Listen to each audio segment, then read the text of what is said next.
Israel ও যুক্তরাষ্ট্রের যৌথ বাহিনীর হামলায় প্রাণ হারিয়েছেন ইরানের সর্বোচ্চ নেতা আয়াতুল্লাহ আলী খামেনি।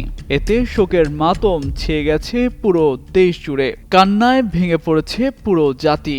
এর মধ্যে দেশটিতে ঘোষণা করা হয়েছে 7 দিনের ছুটি। একই সাথে 40 দিনের রাষ্ট্রীয় শোক ঘোষণা করেছে দেশটির সরকার। ইসরায়েল ও যুক্তরাষ্ট্রের যৌথ হামলায় ইরানের সর্বোচ্চ নেতা আয়াতুল্লাহ আলী খামেনির মৃত্যুর তথ্য নিশ্চিত করেছে দেশটির তাসনিম ও ফার্স নিউজ এজেন্সি।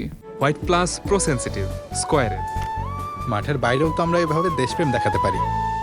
ইরানি সংবাদ সংস্থা ফার্স নিউজ জানিয়েছে, সর্বোচ্চ নেতা আয়াতুল্লাহ আলী খামেনিকে শনিবার ভোরের দিকে তার অফিসে নিজ দায়িত্ব পালন করার সময় হত্যা করা হয়েছে।